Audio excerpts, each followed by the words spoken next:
Orang kalau berkah itu biar makan sedikit, minum sedikit, tapi merasa cukup. Itu namanya berkah. Kalau ada orang makan, minum banyak, tapi tidak cukup-cukup, ini maknanya tidak ada berkah, tidak ada keberkahan. Kalau kita minta pada makanan dan minuman tersebut, Allahumma barik li fi, ya Allah taala, Allahumma barik lana fi, ya Allah berikanlah kami keberkahan pada makanan dan minuman ini. Kemudian baru kita mengatakan wa at'imna khairan minhu, karuniakan kami makanan yang lebih nikmat lagi daripada ini. Artinya, setelah makanan ini ya Allah, berikanlah kami makanan yang lebih enak lagi daripada ini. Minimal sama atau bisa lebih. Dan ini permintaan yang mulia. Agar orang selalu merasakan setiap kali menikmati makanan selalu cocok dan enak buat dia. Kemudian kalau diberikan susu, maka doanya Allahumma barik lana fihi. Ini sama tadi. Ya Allah berkahilah susu ini buat kami. Tapi akhir doanya adalah wazidna minhu. Dan berikanlah kami tambahan darinya.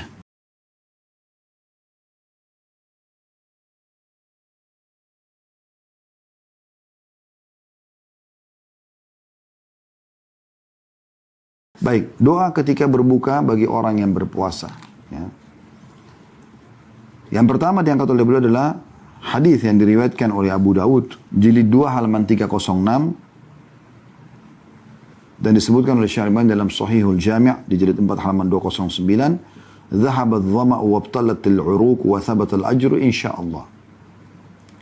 Rasa haus telah hilang dan urat-urat telah basah serta pahala telah tetap atau dicatat insyaallah. Ya. Kalau Anda tanya kepada saya kapan dibaca ini, maka saran kami dibaca setelah Anda buka puasa. Ya. Jadi pada saat Anda mau buka puasa, begitu dengar azan, bismillah. Lalu makan kurma basah. Kata Anas bin Malik, dalam sebuah riwayat yang dihasankan oleh para ulama, yaitu Nabi SAW berbuka puasa dengan rutabat, ya, atau rutab, kurma yang basah. Kalau tidak ada baru tumairat, kurma-kurma kering. Kalau tidak ada, maka Nabi SAW meneguk air. Jadi memang Anda baca bismillah, makan kurma, dan Anda baru minum. Ya. Setelah selesai baru Anda baca doa ini, Dhahabadz dhama', rasa haus telah hilang. Wabtallatil 'uruq, dan urat-urat telah basah. Wa thabatal ajru insyaallah, dan semoga pahala telah dicatat insyaallah. Ya. Jadi adabnya Anda baca ini, ya. Setelah saya bahasakan tadi, Anda takjil atau buka puasa dulu. Anda batalkan puasa Anda, baru Anda baca doa ini. Kemudian doa yang kedua, Allahumma inni as'aluka birahmatika allati wasi'at kulla syai' an taghfirli. Ini diriwayatkan oleh Ibnu Majah jadi 1 halaman 557 dan dihasankan oleh Al-Hafidz Ibnu Hajar dalam Takhrij Al-Adhkar. Bisa dilihat dalam Syarah Al-Adhkar jilid 4 halaman 342. Yang artinya, ya Allahumma inni as'aluka birahmatika allati wasi'at kulla syai' an taghfirli. Ya Allah, sungguhnya aku memohon kepadamu dengan rahmatmu yang meliputi segala sesuatu, agar engkau berkenan memberi ampunan untukku. Ya, jadi ini juga dibaca pada saat berbuka puasa. Dan doa ini mungkin secara letter-let orang kalau belum memahami kandungannya, dia akan menganggap, oh apa sih yang diminta, ya Allah sungguhnya aku memohon kepadamu dengan rahmatmu yang meliputi segala sesuatu agar engkau mengampuni dosaku. Oh, minta pengampunan, bukan masalah itu poinnya. Pengampunan iya kita jadikan sebagai permintaan kita, tapi di sini yang sedang kita singgung adalah rahmat Allah. Karena dengan rahmat Allah yang meliputi segala sesuatu, maka semua dosa kita bisa dimaafkan, kebutuhan kita bisa terpenuhi. Karena rahmat Allah meliputi segala sesuatu. Bahkan kita masuk ke dalam surga sebagaimana sabda Nabi SAW dengan rahmat Allah Subhanahu wa ta'ala. Allah lah yang telah memberikan kepada kita, ya, dengan rahmatnya sehingga kita bisa, ya, masuk ke dalam surga. Jadi memang kita minta dengan rahmat Allah lah agar dosa-dosa kita diampuni. Ya. Kemudian tadi yang saya bahasakan pada saat Anda awal buka puasa membaca bismillah, itu dikuatkan di bab 69-nya. Ada doa sebelum makan. Dikatakan Rasulullah SAW bersabda, apabila seseorang terkadang hendak menyantap makanan, maka hendaklah dia membaca bismillah. Jadi nggak ada ar-Rahmanir Rahimnya. Salah satu fikih atau memahami dengan benar dalil-dalil syar'i adalah kita menyampaikan dan mengamalkan sesuai dengan apa yang Nabi Muhammad SAW ajarkan. Terlet ya. Di sini hadisnya jelas. Nabi SAW mengatakan baca bismillah dengan nama Allah. Kalau bismillahirrahmanirrahim itu dibaca saat membaca Al-Quran misalnya ya. Atau baru mau memulai ya, sebuah kegiatan, mungkin kita bisa bismillahirrahmanirrahim. Tapi kalau mau makan memang lafadznya bismillah. Maka kita sesuaikan dengan itu, dengan menyebut nama Allah. Ya, kemudian ini juga ada dalam sebuah hadis ya, kata Nabi SAW, pernah ada sahabat jatuh dari untanya kalau tidak salah. Kemudian dia mengatakan, celakalah syaitan yang menjadi penyebab ini. Maka kata Nabi SAW, jangan kalian menghinanya. Ya, seperti itu. Tapi karena dia akan, kalau kalian ucapkan itu, dia makin besar seperti sebuah rumah. Dan dia mengatakan, ya, dia celaka karena aku gitu. Jadi syaitannya malah bangga. Kata Nabi SAW, tapi ucapkanlah bismillah. Karena kalau kalian ucapkan bismillah, maka syaitan akan mengecil sampai seperti seekor lalat. Jadi baca bismillah itu luar biasa. Cuma kalimat pendek, bismillah. Mau buka pintu bismillah, mau buka pakaian bismillah, mau buka lemari, mau apa saja bismillah. Bahkan kata Nabi SAW, kullu amrin la yubda bismillah fahuwa aqta. Semua perkara tidak dimulai dengan bismillah, maka dia terputus dari rahmat Allah. Oleh karena itu mulai dengan ini. Dan kalau orang misalnya tiba-tiba makan, kena kelaparan, kena indahnya tataan makanan dan wanginya, tiba-tiba langsung dimasukkan ke dalam mulutnya saja, dan dia lupa baca bismillah, maka sunnahnya membaca ini. Ya, dalam hadis riwayat Abu Daud jilid 3 halaman 347, Tirmidzi jilid 4 halaman 288, kata Nabi SAW, apabila dia lupa mengucapkan basmalah atau bismillah di awalnya, maka hendaklah dia membaca bismillahi fi awwalihi wa akhirih. Bismillahi fi awwalihi wa akhirih. Dengan menyebut Allah, dengan menyebut nama Allah di awal dan akhirnya. Ya, dalam sebuah riwayat dikatakan, kalau seseorang membaca ini, bismillahi fi awwalihi wa akhirih, ini akan membuat syaitan ya, memuntahkan kembali makanan yang sempat dia curi dari anak Adam. Jadi ini termasuk sunnahnya. Jadi walaupun kita sudah terlanjur lewat, udah baca bismillah belum? Belum. Ya udah terlanjur lewat, dia tetap makan. Ini jangan. Ada beberapa riwayat menjelaskan syaitan mengambil makanan dari orang yang tidak baca bismillah. Maka jangan, tetap baca bismillah. Kalaupun sudah terlanjur lewat lupa, bismillahi fi awwalihi wa akhirih. Sebagaimana tadi riwayat sudah kita bacakan. Juga Rasulullah SAW bersabda, barang siapa yang diberi rezeki oleh Allah berupa makanan, hendaknya dia mengucapkan Allahumma barik lana fihi wa at'imna khairan minhu.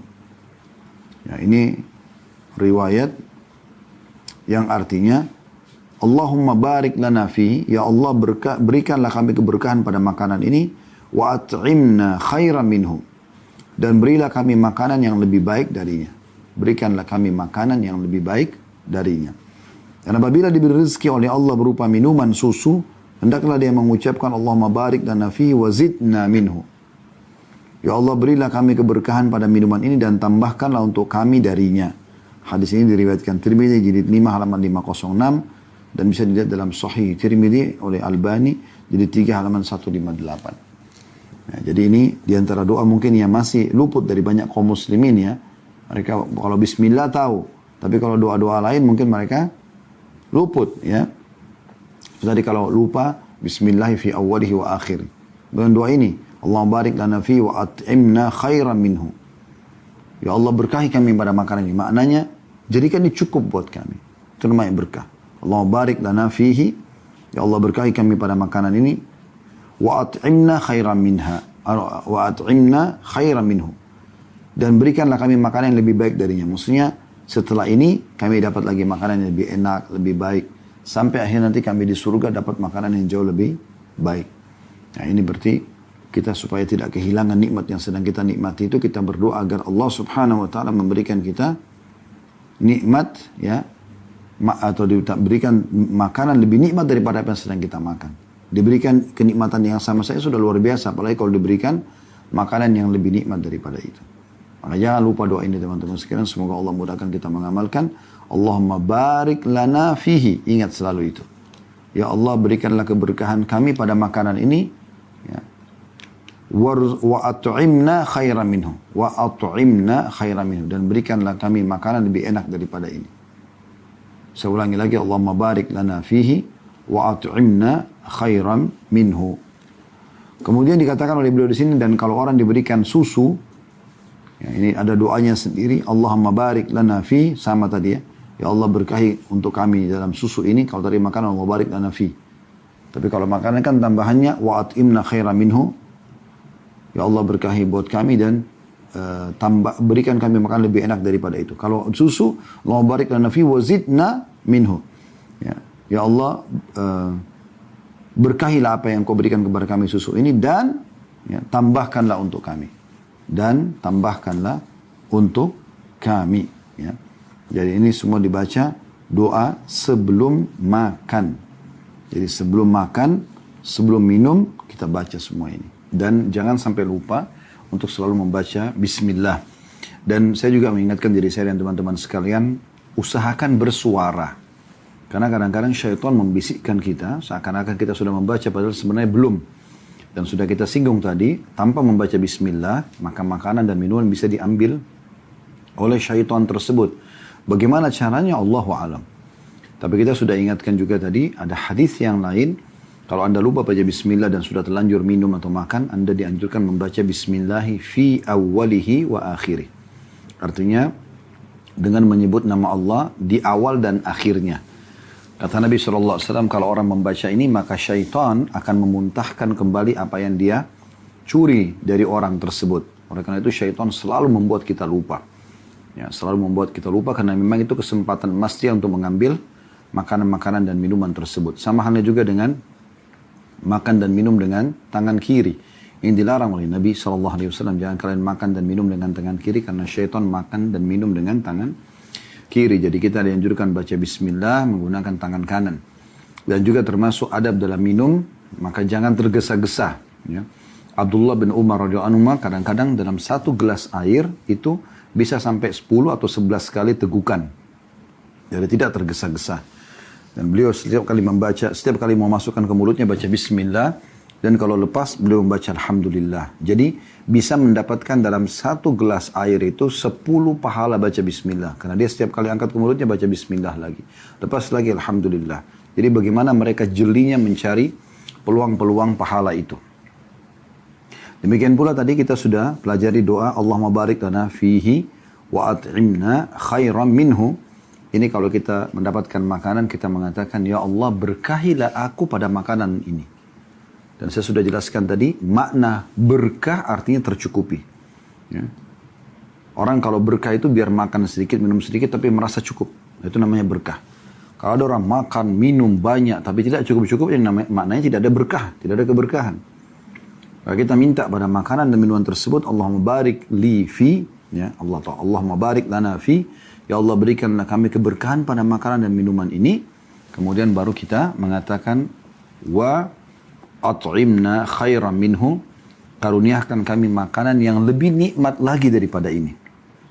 Artinya, setelah makanan ini ya Allah, berikanlah kami makanan yang lebih enak lagi daripada ini. Minimal sama atau bisa lebih. Dan ini permintaan yang mulia. Agar orang selalu merasakan setiap kali menikmati makanan selalu cocok dan enak buat dia. Kemudian kalau diberikan susu, maka doanya Allahumma barik lana fihi. Ini sama tadi. Ya Allah berkahilah susu ini buat kami. Tapi akhir doanya adalah wazidna minhu. Dan berikanlah kami tambahan darinya. Supaya selalu mendapatkan karunia susu. Dan ini berarti juga menandakan susu bagian daripada hal yang dianjurkan untuk dikonsumsi. Ya. Apapun yang telah disebutkan di dalam hadis-hadis Nabi alaihi salatu wassalam atau dalam ayat Al-Quran, baik dari makanan atau minuman, berarti itu memiliki ya, hal yang positif ya, untuk kesehatan kita misalnya. Seperti kasus di surga itu dalam surah Muhammad, surah nomor 47 ayat 15. Allah sebutkan di sana ada 4 lautan. Ya. Ada lautan dari susu yang tidak pernah basi. Dan ini menandakan memang itu bagian daripada minuman ahli surga. Ya. Kemudian yang kedua adalah lautan dari madu yang tidak pernah ada kotorannya. Jadi tersaring. Kemudian yang ketiga adalah air tawar yang manis. Dalam beberapa riwayat disebutkan lebih manis daripada madu. Kemudian yang terakhir adalah minuman dari anggur yang tidak memabukkan. Dan dari keempat lautan inilah menyebar ke sungai-sungai di setiap istana ahli surga yang tidak akan pernah berhenti aliran minuman tersebut. Ya. Oleh karena itu kita selalu kalau diberikan susu kita meminta Allahumma barik lana fihi, ya Allah berkahilah kami pada susu ini, wazidna minhu, dan tambahkanlah ini buat kami. Cuma tentu di sini bukan berarti kita berlebihan ya, karena sesuatu yang berlebihan itu pasti juga tidak baik dalam agama kita. Kita boleh makan, boleh minum, boleh segala macam selama itu halal, asal tidak berlebihan. Baik, kita masuk ke bab ke-70 tentang masalah doa sesudah makan. Kalau tadi itu doa sebelum makan. Kalau doa sesudah makan, Allah sudah berikan kita kekenyangan, misalnya kita membaca Alhamdulillahilladzi at'amani hadza. Segala puji bagi Allah yang telah menjadikan atau memberikanku makanan ini. Warazaqanihi, dan menjadikannya sebagai rezeki untukku. Min ghairi haulin minni wala quwwah, tanpa ada daya dariku dan kekuatan. Dan ini kembali kepada tauhid kita. Bagaimana kita mengesahkan sang pencipta Allah subhanahu wa ta'ala dalam hal makanan dan minuman pun. Sebelum makan baca bismillah, sudah kita jelaskan tadi pakai tangan kanan dan baca beberapa doa itu. Kalau sesudah makan, karena kita sudah dikenyangkan oleh Allah subhanahu wa ta'ala, maka kita membaca ini. Ya, Alhamdulillahilladzi at'amana atau at'amani hadha. Segala puji bagi Allah yang telah menjadikan aku atau memberikan aku makanan ini. Alhamdulillah, segala puji bagi Allah. Alladzi yang, Alhamdulillahilladzi at'amani hadha. Memberikan aku makanan ini. Warazaqanihi, dan menjadikannya sebagai rezeki untukku. Min ghairi haulin minni wala quwwah, tanpa ada daya dan kekuatan dariku. Ini doa mulia sekali. Hadits ini diriwayatkan oleh para ahli sunan kecuali An-Nasa'i, dan disebutkan oleh Syekh Al-Albani dalam Sahih Sunan Tirmidzi di jilid 3 halaman 159. Di penutupan hadis kata Nabi SAW, siapa yang membaca doa ini selepas makan, maka Allah akan memaafkan dosa-dosanya. Jadi saya kadang-kadang kalau lagi makan dengan beberapa teman-teman, kemudian terlintas di benak saya hadis ini, maka saya mengatakan, ikhwas sekalian, ya, teman-teman sekalian, mau nggak sudah kenyang diampuni dosanya? Tentu mau, Ustaz, kita. Saya katakan baik, baca doa ini. Kalau selesai makan, doa yang pendek, ringkas, mudah untuk diamalkan. Alhamdulillahilladzi at'amani hadza. Segala puji bagi Allah yang telah mengaruniakan makanan ini untukku. Warazaqanihi, dan menjadikan rezeki untukku. Min ghairi haulin minni wala quwwah, tanpa ada daya dan kekuatan dariku. Maka akan dibersihkan dosa-dosanya yang lalu. Sudah kenyang perutnya, terpenuhi nutrisi tubuhnya, dan juga dimaafkan kesalahannya. Dalam riwayat yang lain, masih di bab yang sama, bab 70, ada doa yang lain diriwayatkan oleh Imam Bukhari jilid 6 halaman 214, dan juga Tirmidzi menyebutkan dengan lafaz yang sama di jilid 5 halaman 507, yaitu doanya Alhamdulillahi katsiran tayyiban mubarakan fi ghaira makfiyin wala muwadda'in wala mustagnan anhu rabbuna atau rabbana. Artinya alhamdulillahi katsiran, segala puji bagi Allah yang banyak sekali. Karena ini nikmat ya. Bisanya kita merasakan di ujung lidah kita saja membedakan ini asin, ini pedas, ya, itu sudah sebuah karunia yang luar biasa. Berapa banyak orang yang lidahnya pahit, kalau kita istilahkan begitu, tidak bisa merasakan ini. Sebuah karunia yang luar biasa gitu. Kemudian setelah itu, pas masuk ke tenggorokan kita, juga bisa dengan mudah masuk karena tenggorokannya lagi tidak radang dan segala macam. Lalu kemudian masuk ke dalam tubuh, terkelola dengan begitu rapi oleh tubuh kita, tanpa ada campur tangan dari kita. Sering kami bahasakan teman-teman sekalian, di sini kita bisa lihat kemahabesaran Allah SWT walaupun di makanan dan minuman kita. Manusia ini hanya memilih dan menikmati, tidak lebih daripada itu. Misal contoh, kita lagi lapar, pengen makan. Di benak kita muncul pikiran untuk makan. Lalu kita mulai berpikir restoran apa yang kita ingin datangi, jenis makanan apa yang kita ingin makan. Lalu kemudian kita pilih. Misal contoh, nasi goreng. Misal contoh, kita pesan. Maka kita sudah memilih, kemudian kita menikmati. Cuma dua tugas kita itu. Menikmati, kita makan, kita mengatakan, oh ya enak ya, oh gurih dan seterusnya. Begitu lewat ukuran sepertiga jari kita ini, ke tenggorokan, kita sudah tidak ada campur tangan lagi di situ. Kita tidak bisa lagi bedain yang mana nasi tadi, yang mana dagingnya, serutan daging, yang mana kerupuknya, yang mana sambelnya dan seterusnya.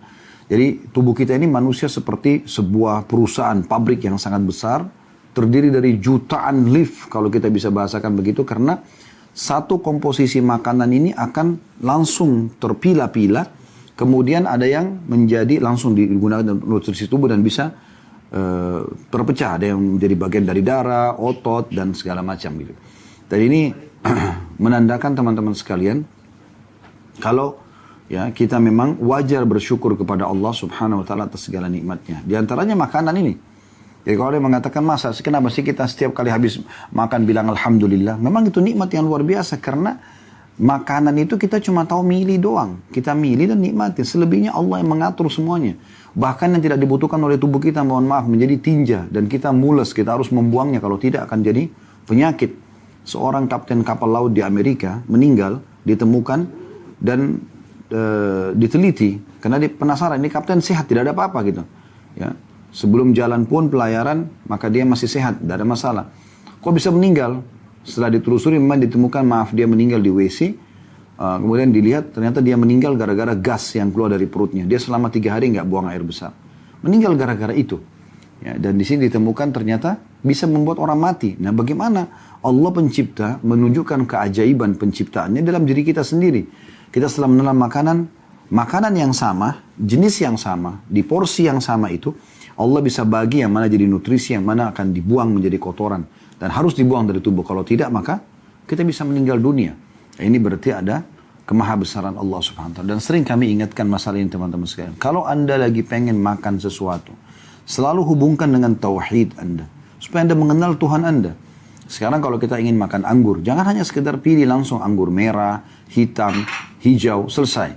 Ya, kemudian Anda ambil, Anda petik dari tangkainya lalu Anda mengatakan, oh enak ya, manis, selesai. Cuma sebatas itu. Coba renungi baik-baik dan bawa ya pikiran Anda, hati Anda kepada perenungan tentang tauhid, pengisaan Allah Subhanahu wa taala sebagai pencipta.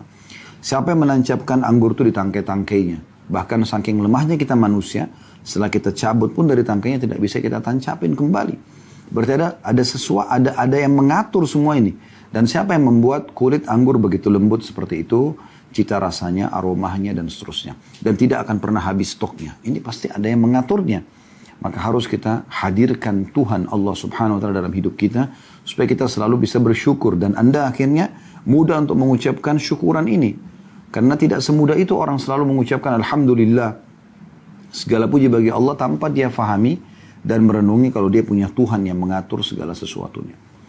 Di sini kita baca alhamdulillahi katsira, segala puji bagi Allah yang banyak, tayyiban, penuh dengan berkah, ya, apa yang baik ya. Tayyiban baik, mubarakan fi, penuh dengan berkah, gaira makfiyin, yang tidak cukup tanpanya. Maksudnya tanpa nikmat dari Allah, tanpa bersyukur tidak akan cukup nikmat ini. Wala muwadda'in, dan juga tidak akan ditinggalkan rasa syukur itu. Wala mustagnan anhu rabbana, dan tidak mungkin tidak dibutuhkan wahai Rabb kami. Jadi ini diantara doa yang dianjurkan dibaca setelah kita makan. Kemudian teman-teman sekalian kita masuk ke bab 71. Ya. Doa tamu untuk orang yang menghidangkan makanan. Jadi kalau kita bertamu lalu ada orang hidangkan makanan, kita dianjurkan membaca doa ini. Ya. Kita dianjurkan membaca doa ini. Allahumma barik lahum fima razaqtahum waghfir lahum warhamhum. Satu baris doa. Ya. Allahumma barik lahum fima razaqtahum. Ya Allah berikanlah keberkahan terhadap apa yang engkau karunia sebagai rezeki untuk mereka. Waghfir lahum, ampunilah mereka, warhamhum, dan juga rahmatilah mereka. Hadis ini riwayat Muslim di 3 halaman 1615. Jadi ini teman-teman sekalian termasuk rasa syukur kita kepada Allah dengan bersyukur dan berterima kasih pada orang yang menghidangkan makanan dan minuman untuk kita. Jadi memang ini sunnah Nabi SAW selalu mendoakan orang yang telah berbuat baik kepada kita. Beliau bersabda dalam sebuah hadis, "Man lam yashkurun nas la yashkurullah." Siapa yang tidak berterima kasih pada manusia berarti belum berterima kasih pada Allah. Sementara berterima kasih pada Allah atau bahasa ceramahnya syukur, itu adalah sebab utama nikmat Allah datang kepada kita. Allah mengatakan dalam surah Ibrahim, "A'udzubillahi minasyaitonirrajim, la in syakartum la azidannakum wa la in kafartum inna 'adzabi lasyadid." Kalau kalian bersyukur, maka aku akan tambah nikmat itu. Kalau kalian kufur, maka azabku sangat pedih. Ya, jadi kita di sini bersyukur kepada orang yang telah memberikan kepada kita makanan minuman, walaupun hanya seteguk air, sepotong kue, sepotong roti. Kita biasakan berterima kasih. Dan salah satu ciri orang muslim adalah selalu berterima kasih. Selalu bisa menilai pemberian orang walaupun kecil. Sampai Umar bin Khattab radhiyallahu anhu mengatakan, aku akan siap ya untuk mengabdi aku akan terus berterima kasih pada seseorang yang mengingatkan satu kekurangan atau kesalahanku. Ali bin Abi Thalib berkata, radhiyallahu anhu, aku akan terus siap mengabdi seumur hidupku bagi orang yang mengajarkan kepadaku satu kata atau satu huruf. Ini berarti menandakan memang kita selalu diajarkan untuk bersyukur dan berterima kasih. Nah, kita kalau diberikan makan oleh orang, ditraktir oleh orang dan seterusnya, kita anjuran Nabi SAW untuk membaca ini. Allahumma barik lahum fima razaqtahum. Allahumma barik lahum, ya Allah berkahilah untuk mereka. Fima razaqtahum, dari apa yang kau berikan sebagai rezeki untuk mereka. Kemudian wakfir lahum, ampunilah dosa-dosa mereka. Warhamhum, dan juga kasihanilah mereka.